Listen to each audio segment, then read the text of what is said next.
Hey friends, welcome back to cricket updates. Bharat, West Indies మధ్య అహ్మదాబాద్ నరేంద్ర మోడీ స్టేడియంలో జరిగిన తొలి టెస్ట్ మ్యాచ్ భారత్ ఘన విజయం సాధించింది. టాస్ గెలిచి బ్యాటింగ్ ఎంచుకున్న వెస్టిండీస్ భారత బౌలర్ల ముందు పేకమేడలా కూలిపోయింది. కేవలం 162 రన్స్కే ఆలౌట్ అయింది. సిరాజ్ తన పేస్తో విండీస్ టాప్ ఆర్డర్ను కుదిపేశాడు. కుల్దీప్ యాదవ్ స్పిన్తో బ్యాట్స్మెన్ను బెంబేలెత్తించాడు. మొదటి ఇన్నింగ్స్లోనే మ్యాచ్ భారత్ వైపు ఒరిగిపోయిందని అప్పుడే క్లియర్ అయింది. భారత్ బ్యాటింగ్లో కూడా చెలరేగిపోయింది. మొదట captain Shubman Gill half century చేసి మంచి స్టార్ట్ ఇచ్చాడు. ఆ తర్వాత అసలు షో మొదలైంది. కేఎల్ రాహుల్ తన కెరీర్లో 11వ టెస్ట్ సెంచరీ సాధించాడు. 9 ఏళ్ల తర్వాత ఇండియాలో సెంచరీ సాధించాడు. దీని ద్వారా తన ఫార్మ్ని డిస్కవర్ చేశాడు. Dhruv Jurel career first test century సాధించాడు. 125 రన్స్ చేసి జడేజాతో కలిసి 200 రన్స్ జోడించాడు. నిజంగా ఇది ఆయన కెరీర్ టర్నింగ్ పాయింట్ అవుతుంది.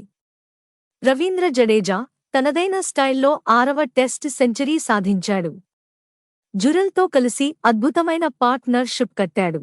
భారత్ స్కోరు 448 రన్స్ 5 వికెట్స్కి డిక్లేర్ చేసి భారీ ఆధిక్యం సాధించింది.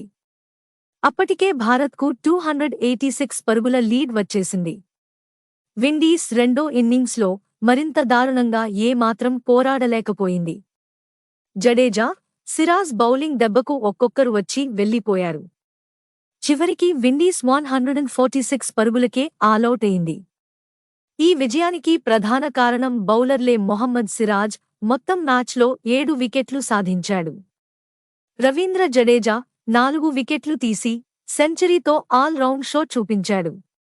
కుల్దీప్ యాదవ్ స్పిన్తో 4 వికెట్లు సాధించాడు.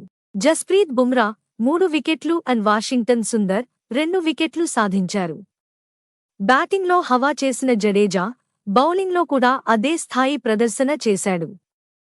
మ్యాచ్లో మ్యాన్ ఆఫ్ ది మ్యాచ్ ఎవరో ఊహించడానికే అవసరం లేదు. భారత్ ఇన్నింగ్స్ అండ్ 140 పరుగుల తేడాతో ఘన విజయాన్ని నమోదు చేసింది. మొత్తం మ్యాచ్ 2.5 రోజుల్లోనే ఫినిష్ అయిపోవడం విశేషం. ఇప్పుడీ విజయంతో భారత్ 2 టెస్టుల సిరీస్లో 1-0 వరకు ఆధిక్యంలోకి వెళ్ళింది. ఇక రెండో టెస్ట్లో కూడా ఇలాగే ఆడితే సిరీస్ను క్లీన్ స్వీప్ చేయడం ఖాయం. ఈ మ్యాచ్లో రాహుల్ సెంచరీతో class return. Jurel first test century, future star అని ప్రూవ్ చేసుకున్నాడు. జడేజా ఆల్ రౌండ్ ప్రదర్శన, బ్యాటింగ్ అండ్ బౌలింగ్ రెండింటిలోనూ మాయాజాలం చూపించాడు. Siraj pace attack, Kuldeep spin magic. ఈ అన్ని అంశాలు కలిసివచ్చి భారత్ ఘన విజయం సాధించింది. మొత్తానికి డే 1 నుండి డే 3 వరకు భారత్ డామినేషన్ మాత్రమే కనిపించింది. వెస్టిండీస్ ఒకసారి కూడా తిరిగి ఫైట్ చేయలేకపోయింది. భారత్ గెలుపుకి కారణం కలెక్టివ్ టీమ్ ఎఫర్ట్ అనే చెప్పాలి. బ్యాటింగ్, బౌలింగ్, ఫీల్డింగ్ అన్ని విభాగాల్లోనూ అద్భుత ప్రదర్శన చూపించారు. వీడియో నచ్చితే లైక్ కొట్టండి. మీ అభిప్రాయం కామెంట్ చేయండి. మరిన్ని క్రికెట్ అప్డేట్స్ కోసం ఛానల్ని సబ్స్క్రైబ్ చేయండి. జై హింద్.